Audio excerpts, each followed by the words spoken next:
ان کو اندازہ نہیں کہ فیٹف کتنا خطرناک ہے، اور یہ جو فیٹف ہے اگر ہم بلیک لسٹ میں چلے گئے تو اپوزیشن اس کی گلٹی ہوگی۔ میں ڈاکٹر صاحب سیریسلی وہ سوچنے لگا تھا 2 دن پہلے ہی، اور پھر کل کا انٹرویو سننے کے بعد بھی رات کو، کہ کیا واقعی اب پاکستان کہیں بلیک لسٹ میں تو نہیں جا رہا، جو یہ انڈیکیشن دے رہا ہے پرائم منسٹر، یعنی لوگوں کو مینٹلی پریپیئر کر رہا ہے کہ اپورچونٹی کی وجہ سے ہم فیٹ اپ میں چلے جائیں گے، مطلب تیسرا کنٹری ہم بنیں گے۔ مجھے یہ پیغام مل رہا تھا ان کے انٹرویو سے بھی اور ان کے ٹویٹ سے بھی، جی، اور اس میں ڈاکٹر صاحب جو ڈیپتھ والی بات یہ ہے کہ کیا پھر پاکستان کو جو بچانے والے کنٹری ہوتے تھے، جو سب سے بڑا امریکہ ہی رہا ہے، پاکستان فیٹف میں کی بلیک لسٹ میں کبھی بھی آ سکتا تھا، گرے لسٹ میں تو آتا جاتا رہا نا۔ عمران خان نے اس انٹرویو میں دعویٰ کیا کہ ہم نے انہیریٹڈ کیا ہے۔ اچھا، یہ انہیریٹڈ جو کیا ہے یہ پولیٹیکل پارٹیز کا نہیں ہے، یہ تو اسٹیبلشمنٹ کا میس ہے، یہ تو پاکستان کی آرمی اور انٹیلیجنس ایجنسیوں کا میس ہے، اور اسی اسٹیبلشمنٹ کے سب سے عمدہ پپٹ تو عمران خان ہے، ان سے بڑے پپٹ تو پہلے بھی نہیں رہے کوئی۔ تو یہ کیسے کہہ سکتے ہیں کہ یہ میس دوسری پولیٹیکل پارٹیز کا ہے؟ یہ میس تو اس اسٹیبلشمنٹ کا ہے جس کے یہ خود سلیکٹڈ پرائم منسٹر ہے۔ تو یہ تو کہتے ہوئے ان کو شرم کرنی چاہیے، اگر اس کی کوئی ذمہ داری آئے گی، اگر بلیک لسٹ میں جاتے ہیں، کسی پولیٹیکل پارٹی پہ نہیں آتی، ایون عمران خان کی گورنمنٹ پہ بھی نہیں آتی، وہ اسٹیبلشمنٹ پر جاتی ہے۔ تو اس بات کی ہمت نہیں ہے، اس سچ اور انصاف کی بات کرنے کی اس پپٹ پرائم منسٹر میں ہمت ہی نہیں ہے۔ میں طاہر صاحب وہ لسٹ دیکھ رہا تھا 39 کنٹریز کی جو ممبر ہیں، اس میں سے مجھے صرف 3 ہی ایسے کنٹری نظر آئے، 2 ہی بلکہ، ٹرکی اینڈ چائنا، جو ان کے ساتھ ہمیشہ کھڑے ہوتے ہیں۔ اس میں عرب کنٹریز بھی ہیں اور یورپ کی کنٹریز بھی ہیں، لیکن مجھے کوئی ایسا نظر نہیں آیا جو ان کے ساتھ کھڑا ہوگا۔ اور مجھے یہ بھی لگتا ہے کہ شاید وہ اس کو بلیک لسٹ میں نہ ڈالیں، لیکن پھر بھی جو گرے لسٹ ہے اس میں سے باہر نہ نکالیں، کوئی ایسا انداز سا ہو رہا ہے، کیونکہ دکھاوے کے لیے، اب یہ تو مانو گے نا، دنیا میں ایک دکھاوا بھی بہت بڑی بات ہوتی ہے۔ دکھاوے کے لیے انہوں نے جو پچھلے 2 ویکس میں سٹیپس لیے ہیں، ہاں جی، اور یہ جو قانون بھی پیش کیے، چاہے اس کے اوپر ایکشن کسی نے نہیں لینا، کسی جو لیڈر، جو یہ وہاں پر بہت بڑے ٹیرورسٹ لیڈرز بیٹھے ہوئے ہیں، ان کو جیلوں میں اپنے گھروں سے زیادہ سویدھائیں ہیں، they are dealt much more better than at their own places. تو جب یہ سب کچھ ہے تو وہ جو دکھاوا ہوتا ہے، ہاں جی، کئی بار آپ جانتے ہیں کہ ریئل اسٹیٹ والے جو ہوتے ہیں، ہاں جی، دنیا میں سب جگہ، not only in Canada, through out the world, وہ مکان کو خوب سجا سجو کے بیچ دیتے ہیں، اور بعد میں پتہ لگتا ہے 2 سال کے بعد مکان نیچے گر جاتا ہے۔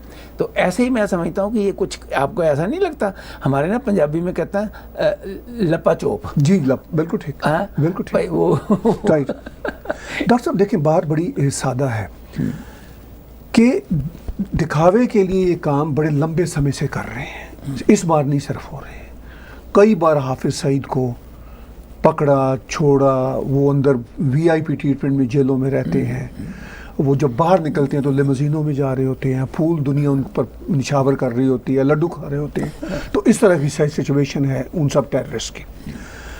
داؤد ابراہیم کا نام پہلی بار پاکستان نے لسٹ میں شامل کیا، یہ کہتے ہوئے، یعنی اکنالجمنٹ کرتے ہوئے کہ وہ پاکستان میں ہے، یہ انٹرسٹنگ، امیجیٹلی جی اس کو ڈینائی بھی کر دیا کہ وہ پاکستان، اور ساتھ یہ ہوا وہ ساری کی ساری جو صورتحال ہے پاکستان، میں یہ سمجھتا ہوں کہ یہ جو پارلیمنٹ سے بل پاس کروانا چاہتے تھے، یہ بھی ایک آئی واش تھا، چونکہ ان کی ایک ریکوائرمنٹ تھی فیٹو والوں کی کہ بھئی آپ کی پارلیمنٹ بھی کہے، وہی میں کہہ رہا ہوں۔ اچھا، لیکن وہ بھی مجھے یہ لگتا ہے، جو میں پہلے بات کر رہا تھا، کہ جو یہ بار بار اب بلیک لسٹ کی بات پرائم منسٹر کر رہے ہیں، یہ لوگوں کو مینٹلی تیار شاید کر رہے ہیں۔ اس کی وجہ یہ ہے کہ فیٹو والے بھی ڈاکٹر صاحب تنگ آ گئے ہوئے ہیں نا، فیٹو والوں کے لیے بھی ایمبیرسمنٹ ہوتی ہے کہ بھئی آپ کتنے دیر تک، کتنے عرصے تک آئی واش میں رہیں گے، چونکہ فیٹف نے جو ان کو ریکوائرمنٹس دی تھی، وہ پتہ نہیں کچھ 27 یا کچھ سم تھنگ تھی، اس میں سے 2 پہ ایکچولی کام ہوا تھا اب تک، جتنی بھی وہ ریکوائرمنٹ سے پورے کا پورا، باقی کام ہی نہیں ہوا تھا. تو ان کے لیے بھی مشکل ہوتا ہے. دوسرا فیٹف کے لیے ایک اور مشکل ہے، پہلے تو امریکن ان کو بیہائنڈ دا ڈور کہہ دیتے تھے طریقے سے کہ جی ہمیں وار آن ٹیرر میں ہمیں ان کی ضرورت ہے. اب یہ بات بھی طے ہے کہ امریکنز بھی نہیں کہہ رہے، کیونکہ امریکنز بہت امپورٹنٹ، آئی ایم ایف ان کے کنٹرول میں ہے، ورلڈ بینک ان کے پاس ہے، پوری دنیا کی جو اکانومی ہے. چونکہ ان کو فیٹف کی گرے لسٹ یا بلیک لسٹ سے کیوں خطرہ ہے؟ پیسے نہیں ملتے نا جو انٹرنیشنل فائنینشیل، ورنہ دے ووڈنٹ کیئر. وہ کہیں جی ٹھیک ہے آپ ہمیں بلیک کیا ہے، آپ اس سے بھی ڈبل بلیک کر دو، ہو کیئرز، ٹھیک ہے. لیکن وہ چونکہ یہ ان کی وہ پابندیوں سے یہ مسئلے ہیں. دوسرا پاکستان کی اکنامک ہیلتھ جس کا آپ نے ذکر کیا وہ بہت خراب ہے. چونکہ آپ نے ابھی $256 بلین کے ڈیٹس کی بات کی، تو یہ تو پرائم منسٹر بننے سے پہلے کہہ رہے تھے کہ میں تو پاکستان کا جو لوٹا ہوا روپیہ ہے $200 بلین تو ایسے ہی لے آؤں گا. لیکن ان کو $200 بلین کا پتہ ہی نہیں ہے کہ $200 بلین ہوتا کیا ہے. ٹھیک ہے، جیسے وہ اچھا اگر فرض کیجئے ڈاکٹر صاحب کسی پاکستانی پولیٹیشین کا 1.5 ارب روپے کا کوئی پراپرٹی امریکہ انگلینڈ میں پڑی بھی ہوئی ہے، تو اس کی جو ویلیو ہے US ڈالر میں تو وہ تو ڈیوائیڈڈ بائی 170 کچھ بھی نہیں آتی، کچھ ملین میں. ٹھیک ہے نا جی. تو ان کو یہ $200 بلین تو پاکستان جیسے کنٹری کے لیے بہت بڑی رقم ہے. تو ڈاکٹر صاحب یہ جو اب تک کا کھیل پاکستان کا چل رہا تھا امریکنز کی وجہ سے چل رہا تھا اور مڈل ایسٹ کی قوتوں کی وجہ سے، سعودی عرب، UAE، قطر، ان کی وجہ اب یہ سارے دروازے بند ہو گئے ہیں. چین کا آپ نے ذکر کیا، چین کا جتنا ڈیٹ ہے وہ میں دعوے سے کہتا ہوں آج چین کا فرض کیجئے، مجھے نہیں پتا ایگزیکٹ ڈیٹ نمبر کیا ہے، فرض کیجئے وہ $100 بلین ہے فار انسٹنس. نہیں ویسے ایگزیکٹ 55 بلین ہے جی، لیکن جو باقی انویسٹ ابھی ہونا ہے جی وہ 100 کو بھی پار کر جائے گا. وہ میں یہ دعوے سے کہتا ہوں 55 بلین جو ہے وہ انٹرسٹ ملا کے $100 تو وہی ہو جاتا ہے. $100 بلین تو وہی ہو جانا ہے. ٹھیک ہے، چونکہ چین کا تو کمپاؤنڈ انٹرسٹ ہے، اتنا خوفناک انٹرسٹ ہے. امریکنز نے جو پیسے دیے، امریکنز نے تو خیرات میں دے دیے نا. رائٹ. جو کہ صدر ٹرمپ نے کہا تھا 2-3 سال پہلے ٹویٹ میں کہ ہم نے وہ جسے کہتے ہیں نا پنجابی میں ٹٹھے کھوج پیسے پائے، جو $33 billion and what ever on top of that cash دیا. چونکہ وہ امریکنز کے لیے تو وہ پیسہ فرینکلی بہت بڑا پیسہ نہیں ہوتا. بٹ اسٹل ٹھیک ہے نا، نہیں میرا مطلب پیسہ $2 بلین کر کے دیا، لیکن یہ امریکن کی دریا دلی ہے، میں یہ کہنا چاہتا ہوں. لیکن چین میں یہ دریا دلی تو نہیں ہوتی نا. چین کا $33 بلین جو ہے نا وہ $133 بلین ہوتا ہے. ٹھیک ہے، تو امریکن کا $33 بلین جو ہے نا وہ خو کھاتے میں جاتا ہے. تو وہ ٹھیک ہے ان کی اپنی اسٹوپڈ پالیسیز ہیں جو بھی امریکنز کی ہیں. لیکن اب جو ہے عمران خان بہت ہی چیلنجڈ ہیں.